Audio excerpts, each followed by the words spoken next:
अस्सलाम वालेकुम स्टूडेंट्स। तो एक्सरसाइज 8.1 का क्वेश्चन नंबर 19 और 20 आज करेंगे। क्वेश्चन नंबर 19 हमें दिया गया है, हमने चेक करनी है जी nth टर्म हमें दी गई है और चेक करना है कि सीक्वेंस कन्वर्ज है या डाइवर्जिस। अगर कन्वर्जिस है तो उसकी लिमिट फाइंड करनी है। ठीक है, इससे पहले जो हमने 18 क्वेश्चन किए हैं ये उनसे टोटली डिफरेंट हैं। ठीक है, तो चलें इसको स्टार्ट करते हैं जी। तो क्वेश्चन नंबर 19 हमने लिख लिया जी 1+1/2 factorial +1/3 factorial plus up to 1/n factorial. ठीक है, ये हमारे पास n टर्म थी, इसको हमने ए एन का नाम दे दिया। ठीक हो गया। इसके बाद मैं इससे अगली टर्म लिखना चाह रहा हूँ जी an+1। तो क्या काम करूँगा, n की जगह पे मैं n+1 लिखूँगा। तो ये जो इससे पिछली टर्म है वो तो यही होगी, इससे अगली टर्म n+1 बन जाती है क्योंकि ये है। ठीक हो गया। उससे पहले अब ये जो हमारे पास सीरीज़ है ना, इसको हमने चेक करना है कन्वर्जेंट है या डाइवर्जेंट है। कन्वर्जेंट और डाइवर्जेंट चेक करने के लिए हमें दो चीज़ देखनी पड़ेंगी। एक तो देखना पड़ेगा ये इंक्रीजिंग है, मोनोटोनिकली इंक्रीजिंग है। दूसरी बात ये बाउंडेड है। अगर ये दो चीज़ें इसमें मौजूद हैं तो ये हमारी बात जो सीरीज़ है ये कन्वर्ज कर जाएगी। ठीक है, तो इंक्रीजिंग के लिए हम देखते हैं कि हमारे पास जो मिसाल के तौर पर हमारे पास an+1 बड़ा होना चाहिए an से, यानी कि अगली टर्म जो है वो पहली टर्म से बढ़ती जाए तो हमारे पास वो इंक्रीजिंग फंक्शन होता है। ठीक है, मिसाल के तौर पर हमारे पास a1 है 2 और a2 है 4, a3 है 6, यानी कि हर टर्म पिछली टर्म से क्या होती है, बड़ी होती जा रही है। तो इसमें हम लिख सकते हैं कि दूसरी टर्म पहले से बड़ी है, यानी कि a2 ग्रेटर देन a1। ठीक है, तो वही चीज़ है कि an+1 अगर an से बड़ी हो, ठीक है, तो हम देख लेते हैं उसका जो होगी वो इंक्रीजिंग होगी। ठीक हो गया। दूसरी बात एक और तरीके से चेक करते हैं। अगर a2 में से a1 माइनस करता हूँ, आंसर हमारे पास पॉजिटिव आए, आंसर हमारे पास ग्रेटर देन 0 है, आंसर हमारे पास पॉजिटिव आए, फिर भी वो इंक्रीजिंग होती हैं। ठीक है, तो यहाँ पे हम क्या करते हैं, हमारे पास an आ गई है और an+1 आ गई है। ठीक हो गया। अब an+1 में देखेंगे ये जो जितना ये वाला एरिया ये हमारे पास असल में क्या है, ये असल में हमारे पास an है। इस सारी की जगह पे हम क्या लिख लेंगे, an लिख लेंगे, +1/n+1 ये चीज़ आ जाएगी। ठीक हो गया। अब इस an को उठा के इधर ले आए तो माइनस हो जाएगा, an+1 माइनस an, तो हमारे पास ये चीज़ बन जाएगी। अब यहाँ पे हम n की वैल्यू रखेंगे तो हमें रिजल्ट मिलेगा। n की जगह पे अगर हम 0 पुट करें तो इसका यानी कि कम से कम हम n की जगह पे क्या पुट कर सकते हैं, 0 पुट कर सकते हैं ना। n की जगह पे 0 पुट करेंगे तो उसका आंसर आपके पास क्या आएगा, 1 आएगा। अब जैसे ही n की वैल्यू बढ़ाते जाएंगे तो आंसर इसका 1 से बड़ा होता जाएगा। ठीक है, तो कम से कम इसका जो आंसर है वो क्या है, 1 है। 1 क्या है, 0 से बड़ा है, यानी कि ये जो हमारे पास an+1 माइनस an इसका जो आंसर आया है वो ग्रेटर देन 0 है। ठीक है, अगर ग्रेटर देन 0 है तो ये जो होगी मोनोटोनिकली इंक्रीजिंग है।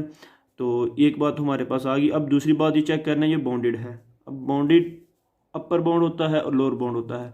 अब अपर बाउंड और लोअर बाउंड आपको मैंने पीछे एक्सरसाइज में भी बताया था कि अब मिसाल के तौर पर आपके पास कोई फंक्शन है, ठीक है, वो आपके पास उसकी एक वैल्यू है, मिसाल के तौर पर यहाँ पे 2 है, ठीक है, ये 0 है।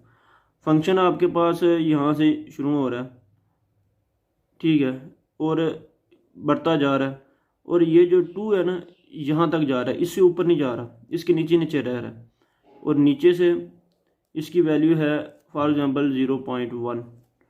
अब ये जो हमारे पास फंक्शन है जिसका ग्राफ मैंने ये ड्रा किया, ये हमारे पास अपर बाउंड क्या, ऊपर से बाउंड है 2 तक, नीचे से बाउंड है 0.1 तक। ये इसका अपर बाउंड होता है, ये इसका लोअर बाउंड होता है। ठीक है, तो ये चीज़ अब हमने चेक करनी है कि ये हमारे पास बाउंड है या नहीं।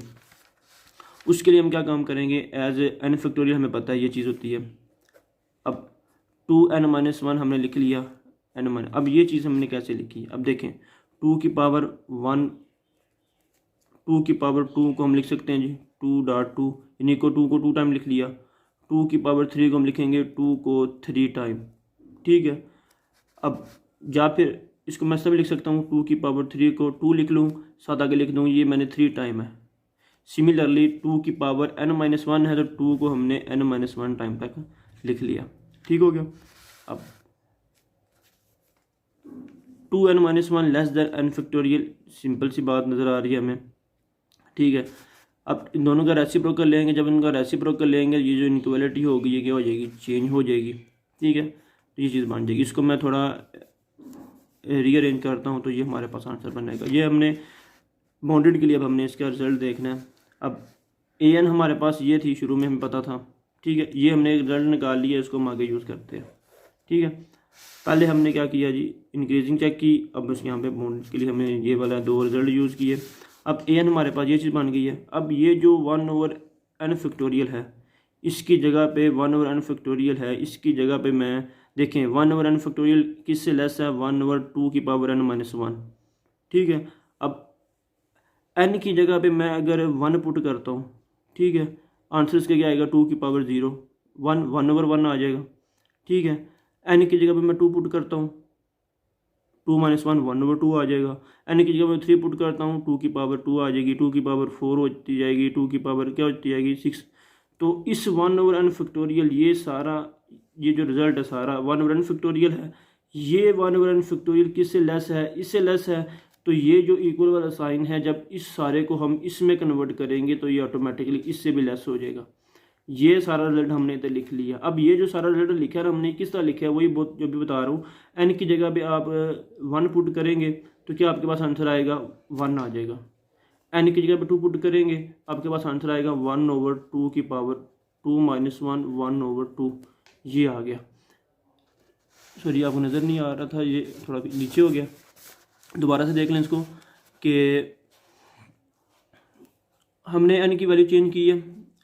ये जो 1/n फैक्टोरियल है ना, ये लेस है इससे, तो ये सारा हमारे पास जो होगा ये सारा इससे लेस हो जाएगा। तो ये सारा रिजल्ट हमने इसकी जगह पे ये वाला रिजल्ट सारा लिख लिया।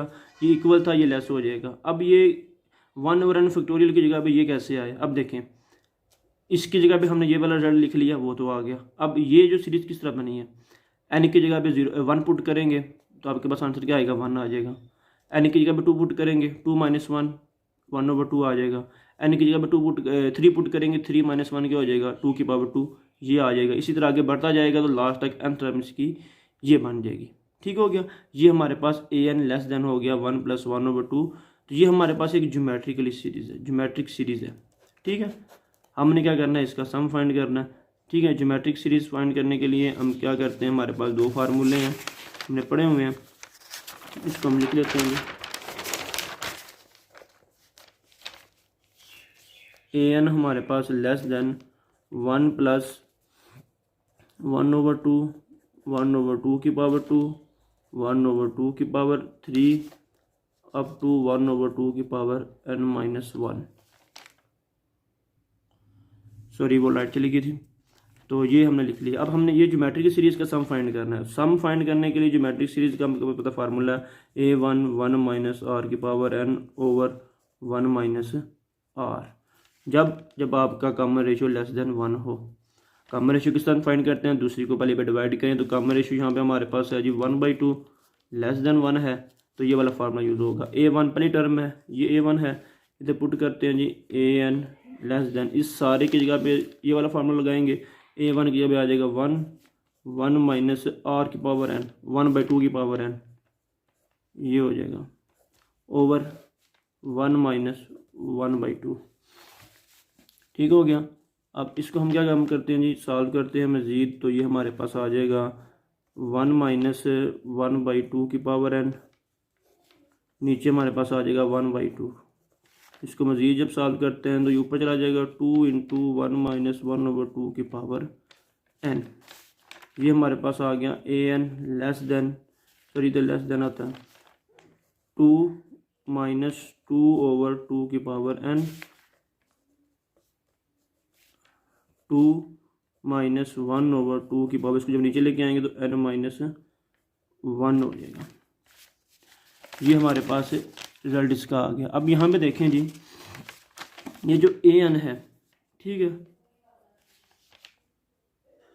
2 माइनस 1/2 की पावर n-1। अब यहाँ पे हमारे पास ये जो आंसर आ रहा है ना, ये हमारे पास 2 में से माइनस हो रहा है। ठीक है, अब कोई भी चीज़ है, अब यहाँ से 2 से माइनस हो रही है तो टोटल आंसर हमारे पास लेस देन 2 हो जाएगा। मिसाल के तौर पर ये हमारे पास है जी ए एन हमारे पास 3, ठीक है। मैं लिखता हूँ जी a n is equal to 3 minus 1, ठीक है। तो ए एन का आंसर क्या आ जाएगा, 2 हो जाएगा, किस 3 से तो छोटा ही है ना। अब जिसमें से माइनस किया उससे तो छोटा नंबर आया ना।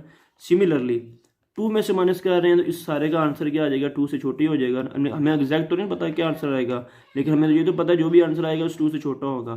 तो ये हमारे पास ए एन जो होगा वो लेस देन 2 होगा, यानी कि ये हमारे पास बाउंड होगा 2 के साथ। ये हमने इसकी बाउंडेड वाली की कंडीशन जो है वो भी चेक कर ली है, ठीक हो गया।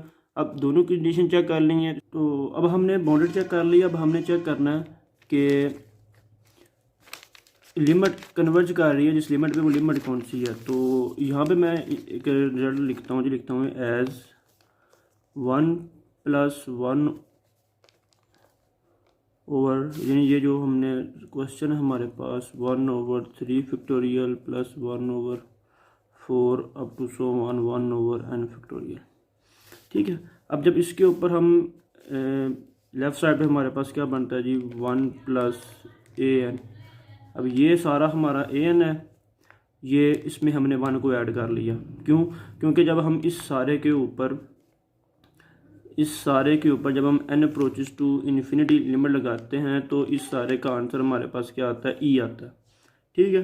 तो an को हम ये इधर रखते हैं, तो ये हमारे पास e-1 ये हमारे पास लिमिट होगी जिस पे हमारे पास क्वेश्चन नंबर 19 कन्वर्ज कर रहा है जी, ठीक है। तो ये हमने क्वेश्चन नंबर 19 को सॉल्व करना था। इसके बाद हमारे पास आ गया क्वेश्चन नंबर 20। a1 दिया गया और an+1 टर्म दी गई है और साथ बताया गया n जो वो ग्रेटर देन 1 है। इसको सॉल्व कर लेते हैं जी। क्वेश्चन नंबर 20 को भी हमने चेक करना है जी, पहले बाउंडेड है, इंक्रीजिंग है और फिर उसकी लिमिट फाइंड करनी है, ठीक हो गया। तो 20 है, a1 हमें टर्म दी गई √2। अब √2 का आंसर तो हमेशा 2 से लेस ही आएगा ना, तो हम लिखते हैं a1 का जो आंसर है √2 जो टर्म है ये लेस देन 2 है, ठीक हो गया। अब ये जो a1 लेस देन √2 है ना, ये इसी को मैंने एज्यूम किया है, इसी से मैंने क्या किया टर्म बनाई है an less than 2 for some n greater और इक्वल टू 1। यानी कि हम यहाँ पे a1 लिखेंगे तो a1 क्या आ जाएगा लेस देन 2, ये a2 लिखेंगे, ठीक है, लेस देन हमारे पास क्या आता जाएगा 2 बनता जाएगा। तो इसी से हमने एक एज्यूम किया, फ़र्ज़ कर लिया, यहाँ से हमने ये वाला रिज़ल्ट लिख लिया, ठीक हो गया। अब an+1 जो हमारे पास है वो ये है। अब दोनों साइड में मैंने स्क्वायर ले लिया तो हमारे पास ये चीज़ बन गई है। इसका स्क्वायर ख़त्म करेंगे 2 + an आ जाएगा।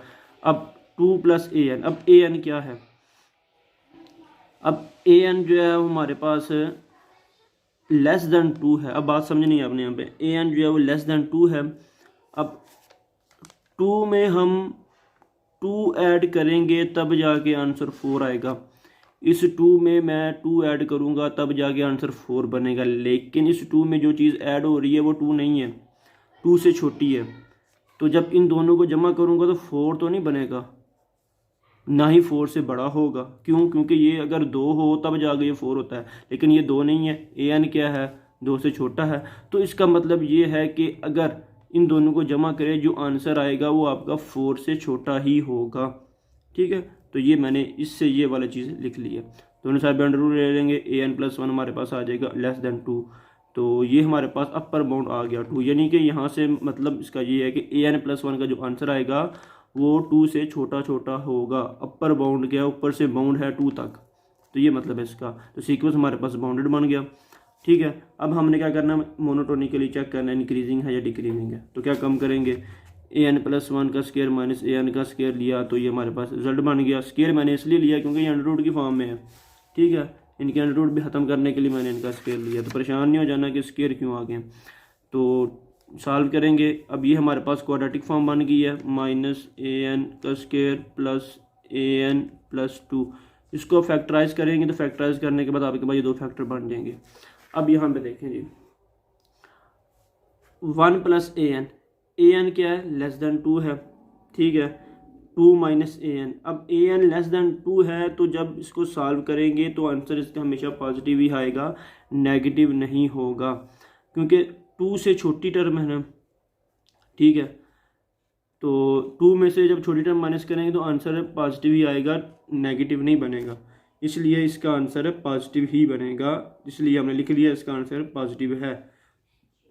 देखें ग्रेटर देन 0, तो ये इंक्रीजिंग की कंडीशन बन रही है, तो इसका मतलब यह है कि बाउंडेड भी है, इंक्रीजिंग भी है, तो फंक्शन हमारा इस सीक्वेंस हमारा कन्वर्ज करेगा। अब वो लिमिट फाइंड करनी है जिस लिमिट पे ये an+1 क्या कर रहा है, वो कन्वर्ज कर रहा है, तो लिमिट लगा दी दोनों साइड पे, ठीक है। अब यहाँ पे मैं थोड़ा इसको ठीक करके लिखता हूँ जी। लिमिट है, limit n approaches to infinity, इधर आ जाएगा 2 + an सारे की पावर 1/2। अब आपको पता है कि हम लिमिट को पावर के अंदर लिख सकते हैं, ठीक है। लेफ़्ट साइड पे ये जो लिमिट है ना, इसको मैंने फर्जी तौर पर एक नाम दे दिया एल का, सॉल्व करने के लिए मैं कहता हूँ ये सारा क्या है, एक एल है, ठीक है। एल लिख लिया, ठीक है। इधर हमारे पास आ गया 2 + limit n approaches to infinity an सारे की पावर 1/2। अब ये हमने लेट किया फर्जी तौर पे, क्या लेट किया, एल किया, तो इसकी जगह भी एल आ जाएगा, 2 + l, इसका आंसर आ जाएगा 1/2। ये चीज़ जो लिखी है, ठीक हो गया। अब ये एल क्या है, ये एल हमारी लिमिट है, ठीक है। हमने क्या करना है, एल की वैल्यू फाइंड करनी है, लिमिट की वैल्यू फाइंड करनी है। तो ये मैंने इसको एल इसलिए रखा है क्योंकि लेफ्ट साइड पे हमारे पास वही आंसर आ रहा था, राइट साइड पे वही आ रहा था, इसलिए मैंने इसको एल रखा है। अब ये 1/2 ख़त्म करने के लिए दोनों साइड पे स्क्वायर ले लेंगे, l² - l - 2 दोबारा क्वाड्रेटिक बन गई है, इसका आंसर दोबारा हमारे पास क्या बन जाएगा, ये आ जाएगा। अब यहाँ पे हमारे पास l की 2 वैल्यू आएंगी, l इधर हमारे पास इसकी फैक्टराइजेशन जो होती है ना, वो बनती है, इधर प्लस आता है आई थिंक, ठीक है। ये इसको फैक्टराइज करके चेक कर लें, चेक कर लेते हैं इसको फैक्टराइज करके। तो ये हमारे पास प्लस आता है इधर, ठीक है। तो इसके एल की हमारे पास 2 वैल्यू आ जाएंगी, क्या आएगी -1, एक एल की वैल्यू आ जाएगी +2, ठीक है। तो हमने इसका आंसर -1 नहीं लेना, ठीक है, इसका आंसर हम लेंगे पॉजिटिव l = 2 वाला, ठीक हो गया। तो ये हमारे पास इसका जो होगा वो लिमिट का आंसर आ गया। ये हमारी लिमिट है l = 2, क्योंकि वो बाउंड कर रही है 2 के, इसलिए इसकी लिमिट अप्रोच करेगी 2 को। तो ये हमारा क्वेश्चन नंबर 20 था, ठीक है। ये दोनों 19 और 20 हमने क्या कर लिया, सॉल्व कर लिए।